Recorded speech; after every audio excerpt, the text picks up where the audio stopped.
Assalamualaikum warahmatullahi wabarakatuh. Sugeng dalu dumateng para pamudi sepuh, aji sepuh ingkang dan kinurmatan. Sugeng dalu dumateng Bapak Kepala Desa Desa Kromasan sak perangkatipun ingkang kula hormati. Sugeng dalu dumateng Bapak Kepala Desa Sekecamatan Ngunut ingkang kula hormati. Sugeng dalu dumateng Bapak Ibu tamu undangan ingkang kula hormati. Ing dalu menika kula saramungan wayang kulit Sekar Gadung pimpinan Kilurah Minto Darsono saking tlatah Pakis Rejo Rejo Tangan Tulungagung.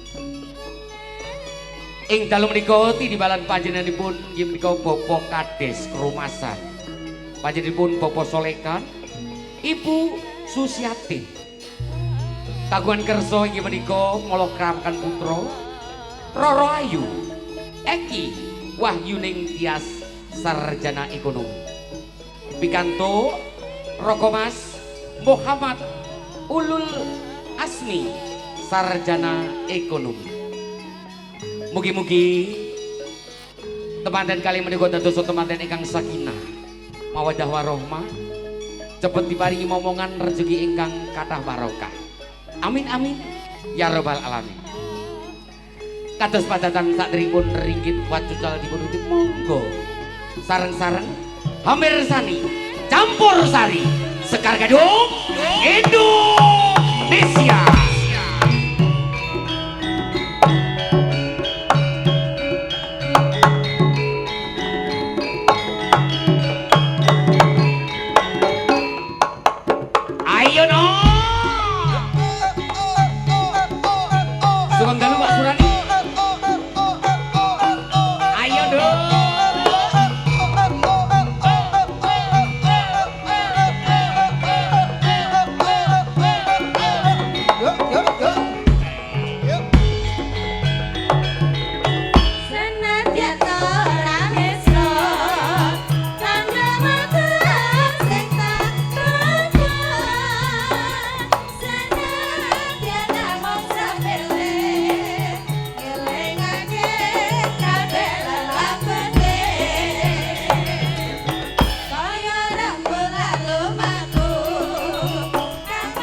Salam pambuka saking konco-konco Sekar Gadung Indonesia. Dipimpin langsung Kilura Minto Darsono. Sambut dipirsani sareng-sareng. Mugi-mugi candi salam pambuka menika dadosa campining saya. Khususipun masyarakat Krumasan. Tamanipun wonten dalimipun Bapak Kades, panjenenganipun Bapak Solekan, Ibu Susiatin sekeluarga. Sederetan mbak-mbak waranggono yang cantik, langsung saja kita panggil. Siapa dia? Jeng dia ngateko wong ayo.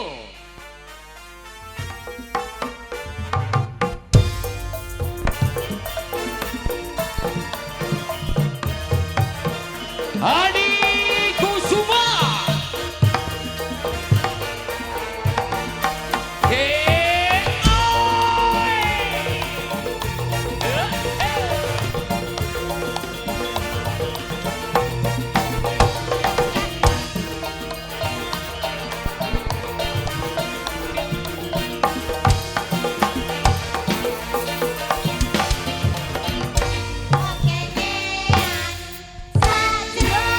Selamat malam Mbak Ani Kusuma, Mbak Dia.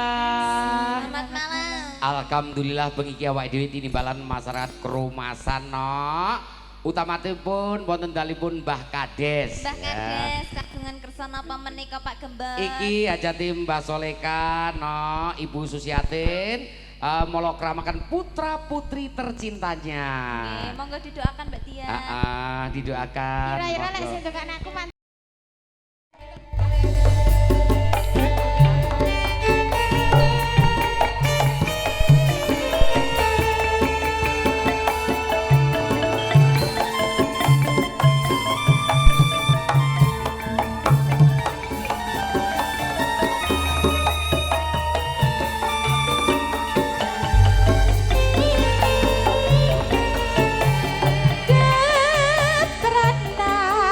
jernih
ya jahil saiki. Nyapa to, Wayahku Nok? nyanyi kok dipateni mikir. Ora dipateni kemang. Nyata lambeku ora mengo. Iya. Oke, terima kasih Wong Ayu, satu tembang ya. Satu tembang keperanan Caos Konjo dumateng para bobo bini sepuh aji sepuh ingkang dat kinurmatan utamanipun masyarakat Krumasan pom panjenipun bobo Kades bobo Solekan Ibu Susiatin sederetan mbak-mbak Warenggono yang cantik dan kepada bapak ibu tamu undangan sugeng ngraosaken pasugatan ingkang sampun samabdya wonten ngarsa panjenengan sedaya. Yo, langsung saja kita panggil siapa dia? Lilis Karmali ngateka wong ayu. Luki Naswa. Hey. Hey. Yeah. Sekar Gadung Indonesia.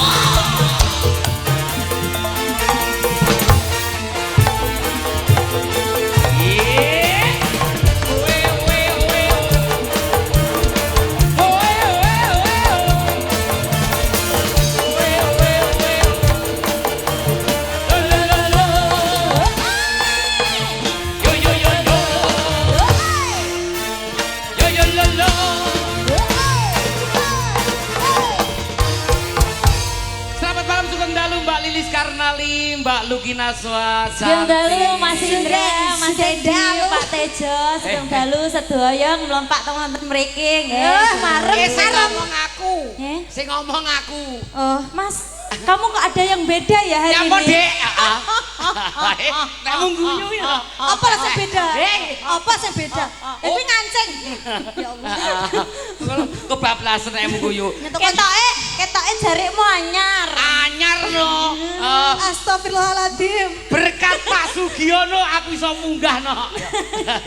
Adokno prene Pak Sugiono main arep lho. Adokno mek sekolahan tok kereng ngene iki. Lah Mas kone ganteng sumpah aku tak plorotne ngono Tapi ndak apa-apa, ini kan apa jenenge? Kapelan karo sinden-sinden. Tapi sing dipake jarike Mas Gembos kok kayak sarung.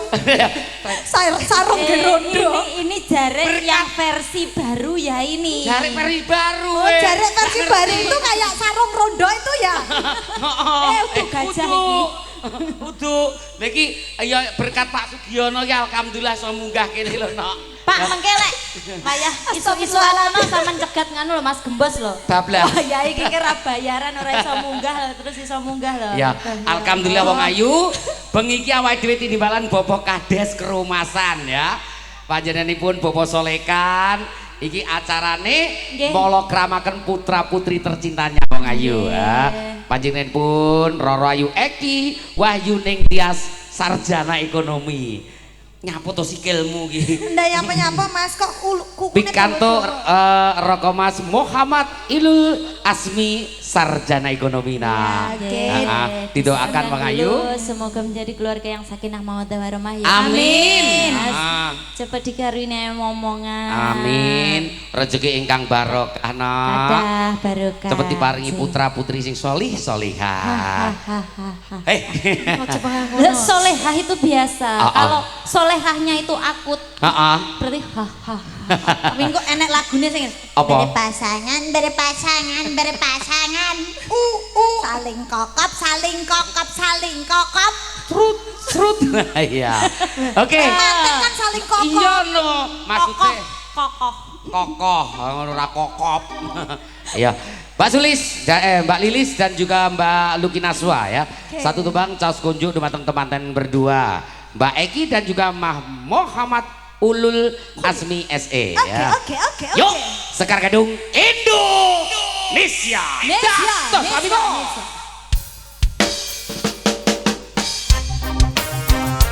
Juga selamat malam yang di Hongkong. Ada Mbak Neti, selamat malam Mbak Neti. Ojo mek turu ae. Selamat malam Kerumasan.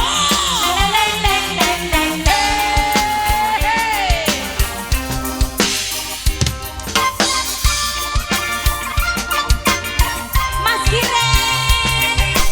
Mengkilau Mas. Cintaku hanya kamu. Cinta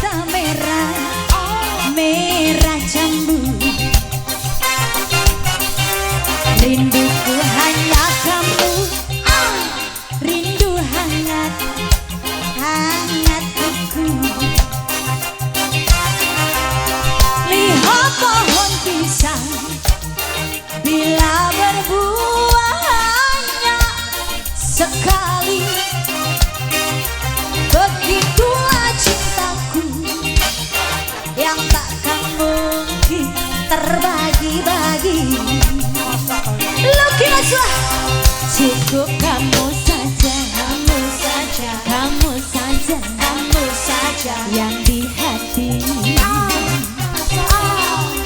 Aku tetap setia, tetap setia, tetap setia, tetap setia sampai mati. Cintaku hanya kamu, cintamu.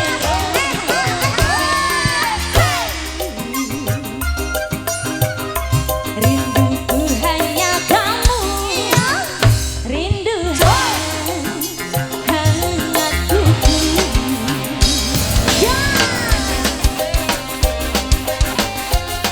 La la la la la la la.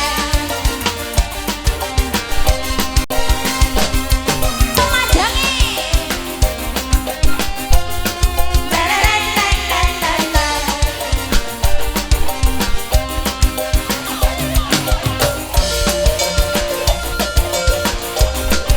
Sekar Gadung Indonesia.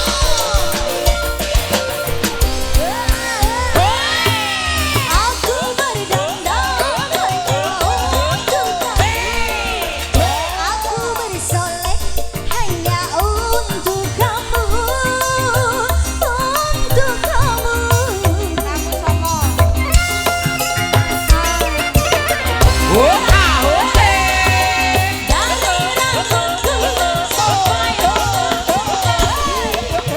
Semua ini hanyalah milikmu, oh milikmu. Dan jantung milikmu. Lahir dan batin cintaku padamu. Cintaku hanya kamu, merah jambu.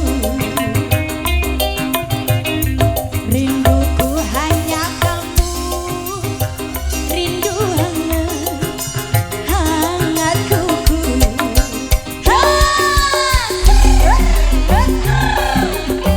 Diucapkan selamat malam kepada Bapak Ibu tamu undangan semuanya. Selamat menikmati hidangan yang sudah disediakan. Panjenengan Bapak Kades Romasa dan juga Ibu Susiate sekeluarga. Kru 35 Pak Sabiti Kediri. Selamat malam. Yang dari Baku Pak Moiti Matur Nuwun. Aku berdandang hanya untuk kamu. Aku sampai bawah nih. Hanya untuk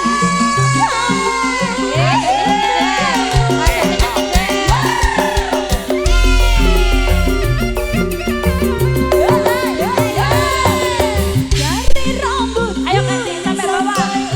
Ujung jari.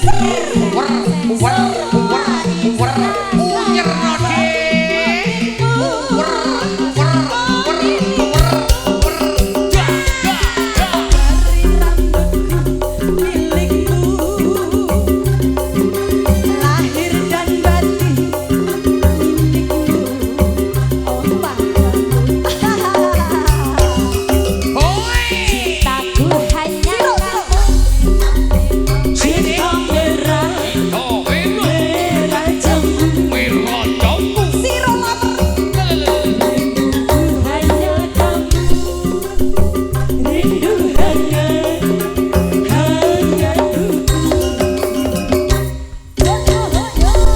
Oke, terima kasih. Oh yeah. 通话喜欢我要唱， Ayo, syukur. 好话简单，冲冲。 Iya, oke terima kasih Matur Subanun Mbak Lilis Karnali dan juga Mbak Luki Naswa ya. Satu tumbang saus kunjuk dumateng temanten, semoga bisa terhibur dan juga diucapkan selamat malam kepada ya Bapak Kepala Desa Kecamatan Ngunut ingkang rawuh ing dalu menika matur sembah nuwun rawuhipun sugeng ngraosaken pasugatan ingkang sampun samedya wonten ngarsa panjenengan sedaya. Yo, langsung saja kita panggil siapa dia? Jeng Mita ngatekon. Mong ayo. Maria Pujo.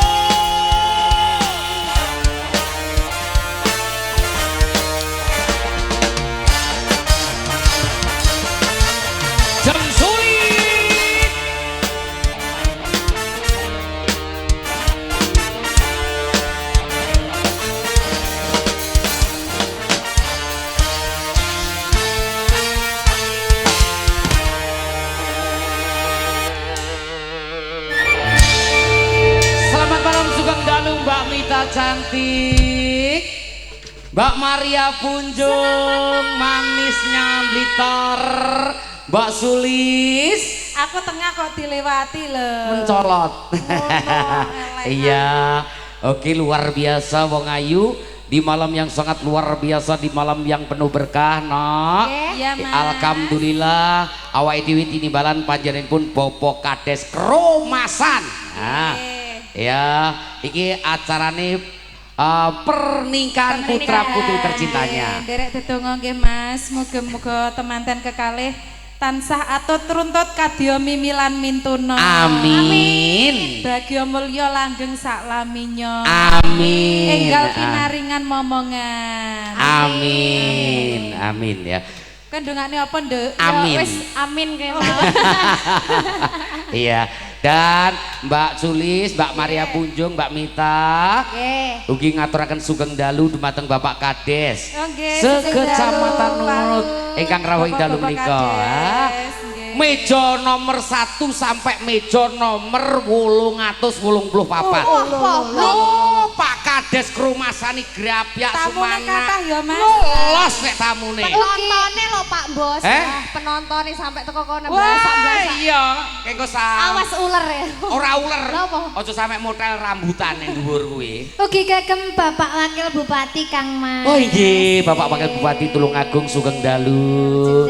Sugeng rawuh, sugeng Bapak Bahrudin. Nggih, ditungake Nok. Muga-muga sak bibaripun nimbali ya kanca-kanca Sekar Gadung Indonesia. Panjenenganipun Bapak Kades Kromasan Bapak Solekan periode ke depan tetap memimpin desa Kromasan. Amin. Amin ya rabbal alamin. Satu tebang caos kunjuk dumateng Bapak Ibu tamu undangan dan juga Bapak Ibu juru latih. Yuk, Sekar Gadung Indonesia. Datos Pak Bito. Pak Haji Lombok, Pak Tejo, oke, matur nuwun Pak Tejo. Pak Surani, Pak Supre, Pak Pur. Selamat malam Pak Pur. Pasukan Kediri, Kru 35, Pak Samidi, Kawadusan, matur nuwun.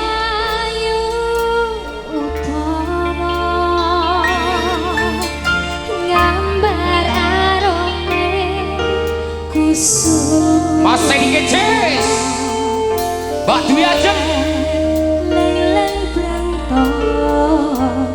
agawe sing sami nolong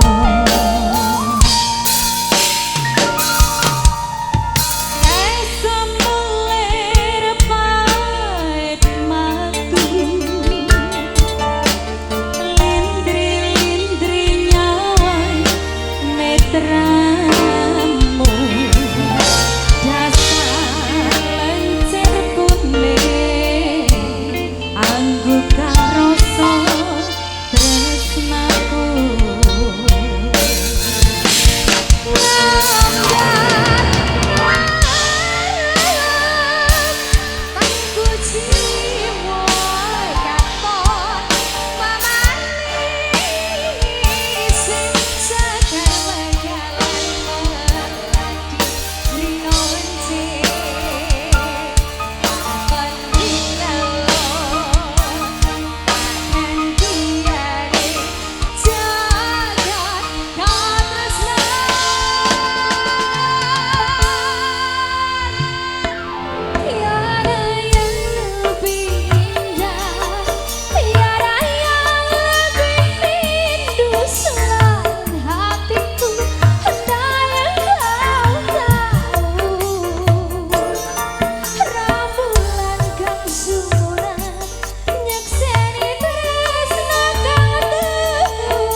Yang dari Tulungagung ada Mbak Dwi Ajeng dan juga Mak Ya Bakule Punten matur nuwun.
Oke, terima kasih matur nuwun ya.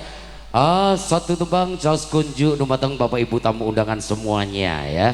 Dan juga Bapak Ibu Jurulati wonten dalimpun panjenenganipun inggih menika Bapak Solekan Kades Kerumasan ya. Semoga bisa terhibur dan untuk masyarakat perumasan tercinta mbok menawi panjenengan boten saged rawuh bisa live streaming channel Ki Minto Darsono. Bapak Ibu nanti juga dihadirkan bintang tamu topnya Jawa Timur. Siapa dia kalau bukan Mas Jok Lidik dan juga Mas Jok Luduk. Oke, campur sari kami akhiri sampai di sini dulu. Dilanjutkan pembawa acara di malam hari ini.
rambut disanggul sanggul sanggul sanggul nganggo cocok kong semong semong semong semong kong semong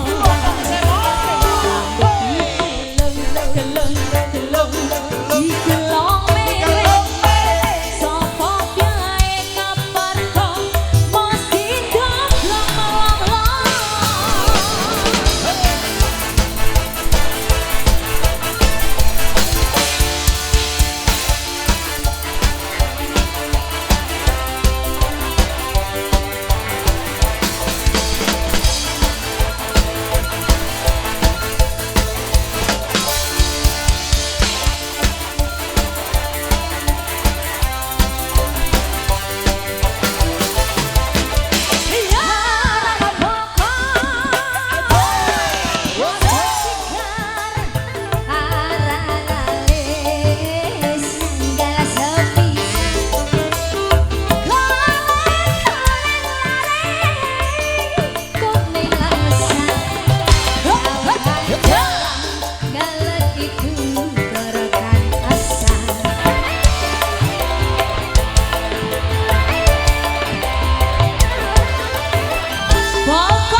Nduk bocah setinik. Kaya ngapa dados, Mas?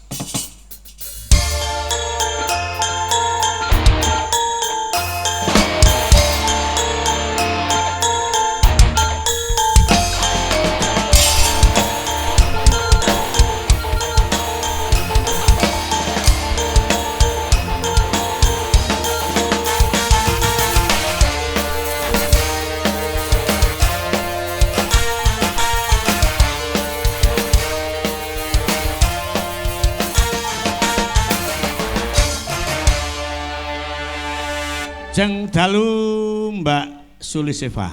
Sugeng dalu Mbak Yulimbo macange. Nggih, menika sowan wonten Bapak Kades Kromasan ngunut Tulungagung dalam rangka pernikahan. Sak ora-orane mene ana ular-ular kanggo temanten panjenengan sing wis senior wis tau dadi manten. Nggih, selamat kagem temanten kekalih. Derek dedonga mugi temanten kekalih tansah atut runtut kadya mimilan mintuna. Kuncine, Nduk. Kuncine nggih rukun selalu duwe duit. Nggih, nek niku dipadosi bareng-bareng. Nah, ngono.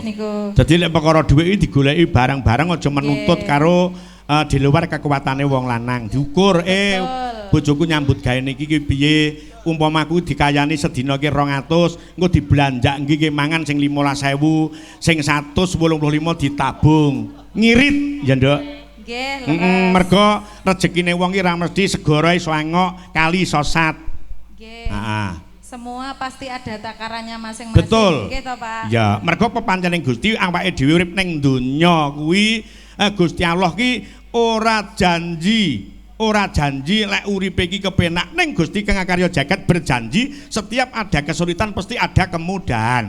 Niku kok kados storine Mbak Punjung. Hah? Kados storine Mbak Punjung niku kata-katane. Mosok ngono. Nggih, Pak. Oh.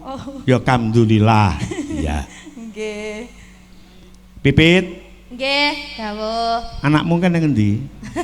Wangsul. Oh ya ora ngerti Anu lho. diusir kan mantuk lho, Pak. Lah nyuwun mik niku. Heh?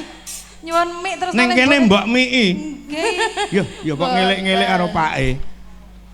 Boten, Dikandani pun lek nek ibuke langsung. nyambut gawe rasah nusul ya. Nggih. Heeh. Lek ngantek nusul incimen, tak gekne adik kowe lek amen nusul ngono.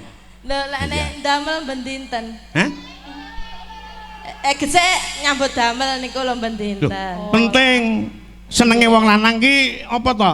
Ganjarane wong lanang ki ya mung kuwi nyambut gawe sirah nggo sikil-sikil nggo sirah kok ngantek wong wedok nampik karo kekarepane wong lanang. Wong lanang ki suwengi lek ngantek ditampik kuwi tenan ra iso turu.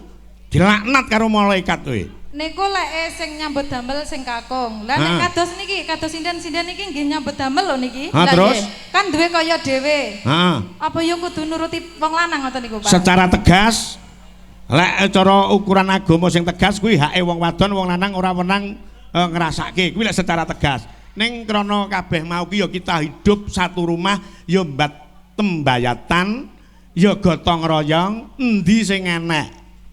Ngono lho. Bu. Heeh, ngono. Nggih. Ngono, makane kowe nek bojomu njaluk kowe kesel ritek lerno. Nah, kuwi lho. Tak ler Kuwi. tok ngono ben ditutuli dhewe. Masane pitik ya ditutuli. Lah piye? Ya Lho, disosor. wanita solehah ya ngono cadungane swarga, cadungane janah. Ya nembang Nggih. dandang gula banjet mengko tebake ning kacang ijo bablas neng kelinci ucul. Kaya ngapa? Pelok barang ya, Nduk? Nggih. Barange sapa? Barangin jenengan to? Hah? Barangin jenengan to? Alah, barangku sentak, Nduk. Lho, niki maksudnya gamelan pelok barang Heeh, iki lek gamelane iya. jenengan. Heeh. Mosok barangin jenengan no skeple yo. Hah? Kuwi sing ndi? Embuh. Iki lho. Iki lek cara agama penistaan iki ngene iki lho. Lah napa, Pak? Lah aku lek tak rewangi kaya ngene nek aku keple aku ya ora sudi kok njejeki keprak ngene iki. Wong lanang yo opahi mek kuwi kok nek ku keple yo moh nah aku. Lah kula nggih namung Pengen ngerti lek nek ku keple piye? mboten Pak, ampun. Ya. Lamun arsa Ugi katur Bapak Kades Sekecamatan Ngunut Kang Keparang Rawuh. Ya.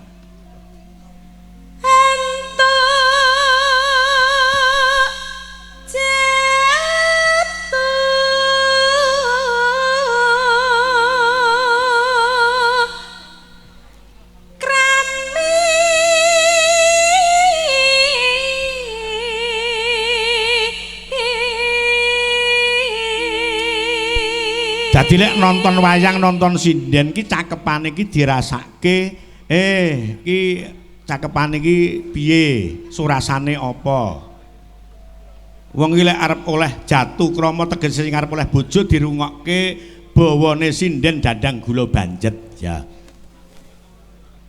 Den prayitna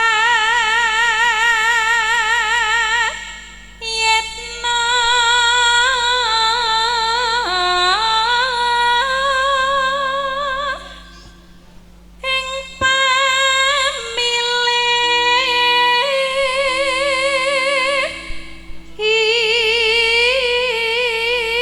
ira.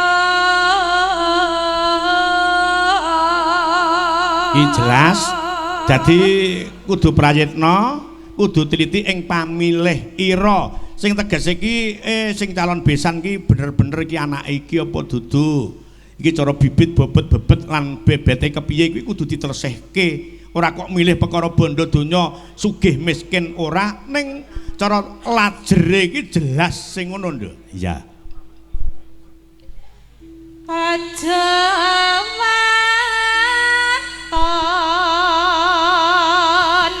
wadon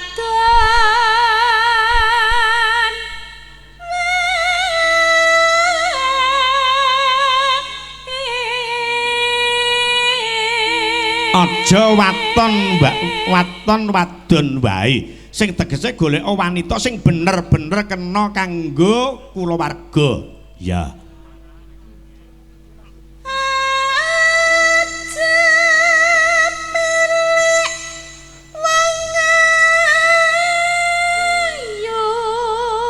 Aja milik wong ayu.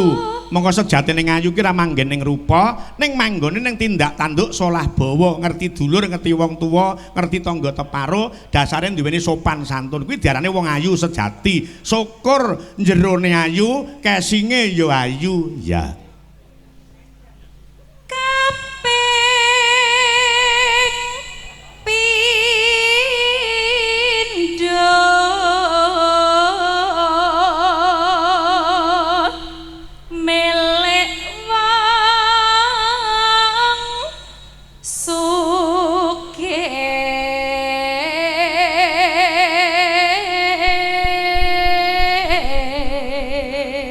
Bondo donya ki ndak menjanjikan. Wong tuane sugih urung mesti lek mengko anake ki bisa sugih. Dasare apa? Mergo rong karuan lek bisa neruske apa sing dadi duweke wong tuwa. Mula sing apik ki diawiti sangka nol nyambut gawe wong loro gemi nastiti ngati-ati.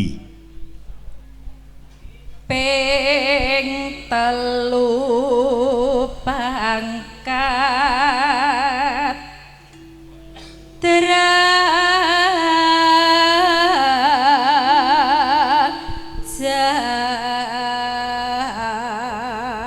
pangkat derajat sing tegese awake dhewe rasa noleh sing dhuwur-dhuwur. Mergo kabeh jenenge rejeki iki wis ditaker karo Gustine. Lek derajate gedhe nyambut gawe goplak-gapre ning dadi wong sugih, nyambut gawe bengkerengan ora ngerti awan, ora ngerti beteng.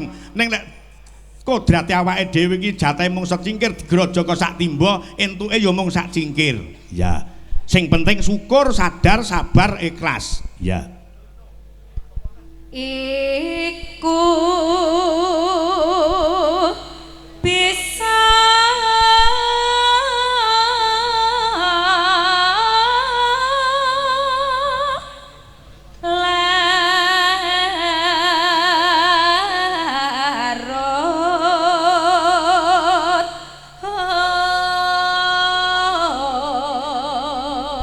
ya, bisa larut.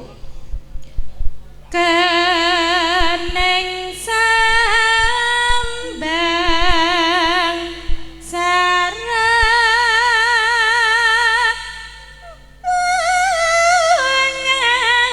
kapi lot mreng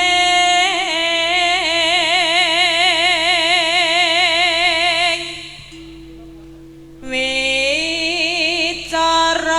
kang manis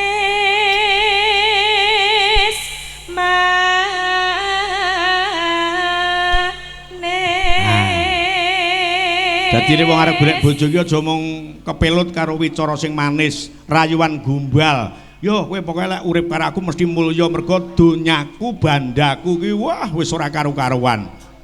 Iya, kudu triti. marmane den prayetno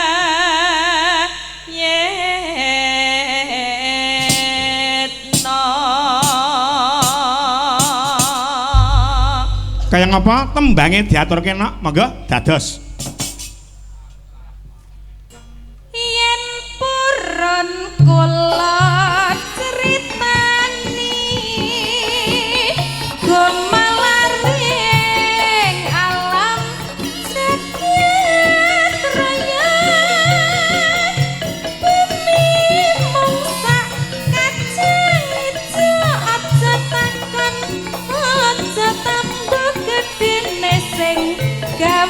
bumi lintang bulan lan srengenge kabeh dikir Wilujeng dalu Bapak Kades kacangan mugi kadang-kadang kang keparang rawuh wit saking kidul Karangsono Mbah Samir Mbah Kacangan Mbah Mringin Wetan Mbah Gilang Mbah Kalangan Mbah Pulosari uga Mbah Pulo Tondo Mbah Ngunut uga Mbah Kaliwungu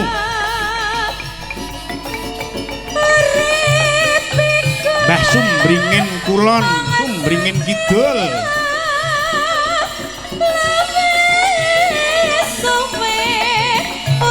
Mbah Purworejo Mbah Balung Kawuk ya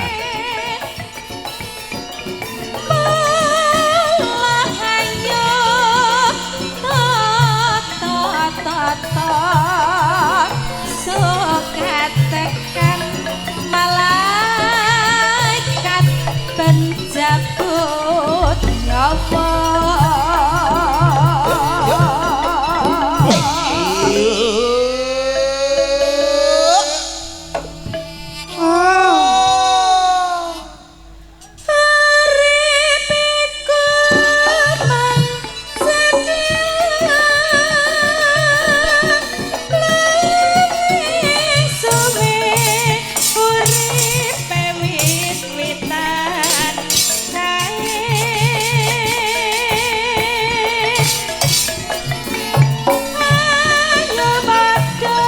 Yo, Lin Cucu tambahi Mbak Imas Setiorini jumeneng tetep Mbak Bibit Mbak Suliseva.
Bye.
lan isa sanggepe prayoga niki tambah salat senae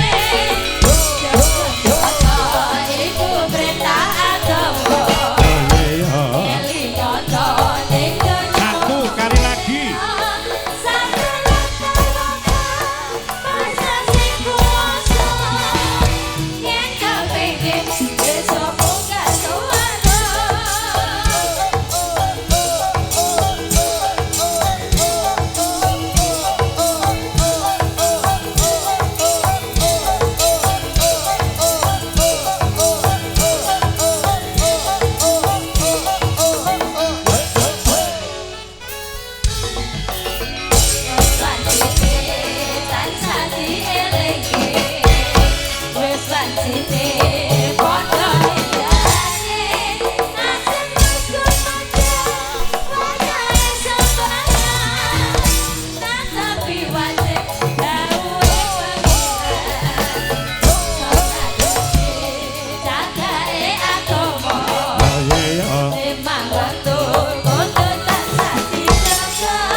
subuh luhur lan nasar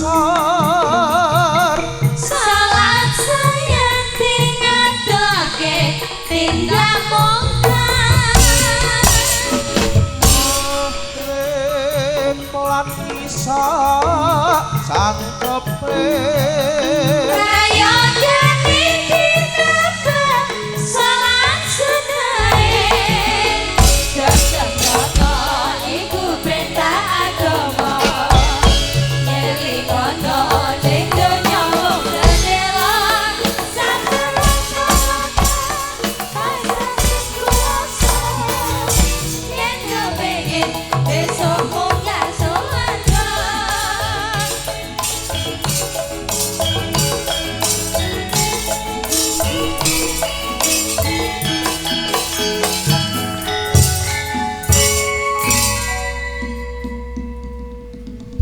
Krana apa nduk? Kok iki dikumandang?